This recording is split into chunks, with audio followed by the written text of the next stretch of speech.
क्या सचमुच में चिराग पासवान के 3 सांसद बीजेपी में शामिल हो जाएंगे? 3 सांसदों को बीजेपी अपने पाले में कर लेगी और चिराग पासवान का मोह क्या सचमुच में बीजेपी से खत्म हो गया है?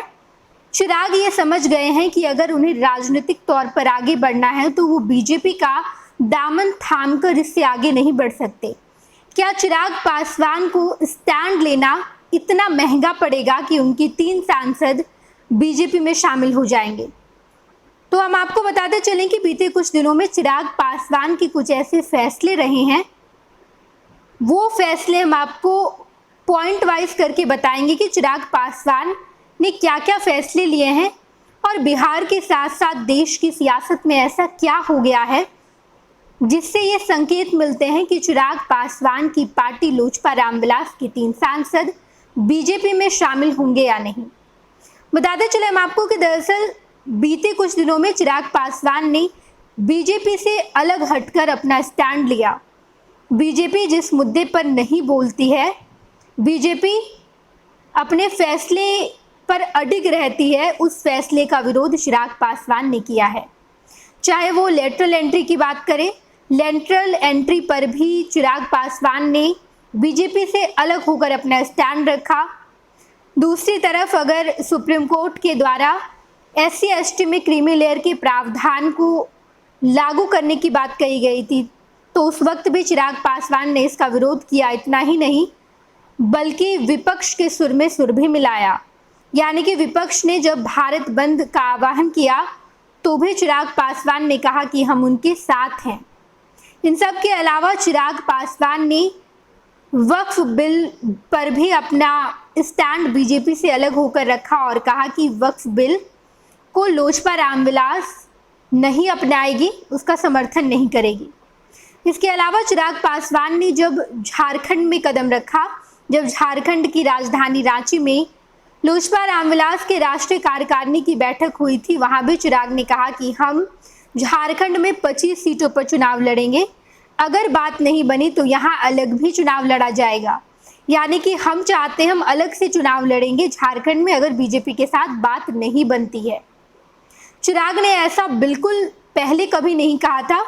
चिराग हमेशा प्रधानमंत्री नरेंद्र मोदी के साथ चले हैं, कदम से कदम मिलाकर चले हैं और चिराग पासवान प्रधानमंत्री नरेंद्र मोदी की जो व्यक्तिगत संबंध है, इस संबंध से परे चिराग पासवान ने कभी कुछ कहा भी नहीं है।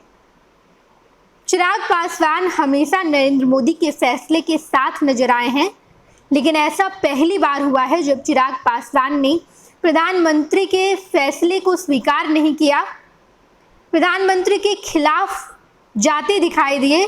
प्रधानमंत्री की पार्टी बीजेपी के स्टैंड के खिलाफ उन्होंने कहा और ऐसे में झारखंड में उन्होंने साफ तौर पर यह ऐलान किया है कि अगर बीजेपी से बात नहीं बनी तो 25 सीटों पर अकेले चुनाव लड़ा जाएगा झारखंड में। इन सब के बाद लगातार ये अफवाह फैल रही है कि चिराग पासवान के 3 सांसद बीजेपी में शामिल होंगे। दरअसल बीते दिन आरजेडी के एक विधायक ने कहा कि मैं इस बात को दावे के साथ कह सकता हूं कि आने वाले वक्त में चिराग पासवान की पार्टी लोजपा रामविलास की 3 ऐसी सांसद हैं जो बीजेपी में शामिल हो जाएंगे, क्योंकि जब जब चिराग पासवान बीजेपी को आंख दिखाने की कोशिश करते हैं, बीजेपी से अलग जाने की कोशिश करते हैं, बीजेपी के स्टैंड से अपना स्टैंड अलग करते हैं, उस वक्त चिराग पासवान को इसका खामियाजा भुगतना पड़ता है। बीते दिन अमित शाह ने भी पशुपति कुमार पारस से मुलाकात की। बिहार बीजेपी के प्रदेश अध्यक्ष दिलीप जायसवाल की भी मुलाकात हुई। उसके बाद पशुपति पारस ने ये कहा कि हम एनडीए के साथ मिलकर आने वाला विधानसभा चुनाव लड़ेंगे। इससे पहले चिराग पासवान ने कहा था कि पशुपति पारस की पार्टी राष्ट्रीय लोजपा तो एनडीए का हिस्सा ही नहीं है, इस बार तो उन्हें टिकट भी नहीं दिया गया। लेकिन चिराग पासवान के ये दावे यहाँ पर फेल होते दिखाई दिए और बीजेपी ने इस बार पशुपति पारस को विश्वास में लिया है, पशुपति पारस को साथ लिया है और पशुपति पारस ने कहा है कि आने वाला विधानसभा चुनाव एनडीए में ही लड़ा जाएगा। इन सब के बीच चिराग पासवान को ये भी गवारा नहीं होगा कि पशुपति पारस एनडीए में रहें और चिराग भी रहें। अगर प्रधानमंत्री नरेंद्र मोदी की पार्टी बीजेपी पशुपति पारस को प्रायोरिटी पर रख रही है तो ये कहीं से भी चिराग पासवान को गवारा नहीं होगा, क्योंकि राजनीतिक तौर पर अगर चिराग पासवान का कोई सबसे बड़ा दुश्मन है तो वो उन्हीं के चाचा पशुपति कुमार पारस हैं। हालांकि बीते दिन चिराग पासवान ने इस अफवाह पर विराम लगा दिया और कहा कि नहीं, कांच के घड़े बार बार नहीं चढ़ते। पहले भी ऐसा इन लोगों ने किया है, लेकिन इस बार नहीं होगा। मेरे सांसदों ने खुद इसका स्पष्टीकरण दिया है। जब राष्ट्रीय कार्यकारिणी की बैठक हो रही थी रांची में, उस वक्त भी मेरे तमाम सांसद ने मुझे ही राष्ट्रीय अध्यक्ष चुना। मेरे सांसद मेरे साथ हैं। हालांकि साफ तौर पर सांसदों ने ये कहा भी है कि हम अपने नेता के खिलाफ नहीं जाएंगे, लेकिन बीजेपी की अक्सर ये टेंडेंसी रही है, बीजेपी को जब जब किसी ने आंख दिखाया है, बीजेपी उसका खामियाजा उसे भुगतवाती है। लेकिन ऐसे में चिराग पासवान का आने वाला स्टैंड क्या होगा? क्या बीजेपी सचमुच में चिराग पासवान की पार्टी को तोड़ने की कोशिश कर रही है, चिराग पासवान की 3 सांसद को अपने पाले में कर लेगी? ये देखना दिलचस्प होगा। हम आपको तमाम खबरों से रूबरू कराएंगे। आप देखते रहिएगा फुस्ट बिहार झारखंड। पनोरमा ग्रुप, जो सोचता है वो करता है। ये लो, मुंह मीठा करो। आज मैंने अपना जॉब छोड़ दिया। अब हम पूर्णिया वापस जाएंगे।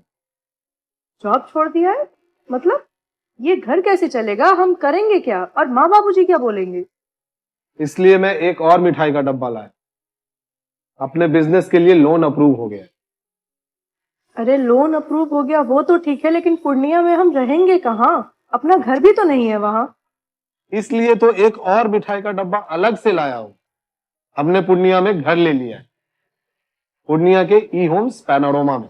पूर्णिया में पैनोरमा ग्रुप लेकर आए हैं ई होम्स पैनोरमा। बड़ा घर, आलीशान जिंदगी और अत्याधुनिक सुविधाओं के संग। अरे अरे, अब क्यों मुंह मीठा करवा रही हो? क्योंकि हम घर वापसी जो कर रहे हैं। घर वापसी की खुशी पूर्णिया में ई होम्स पैनोरमा के संग। E homes panorama, luxurious lifestyle redefined.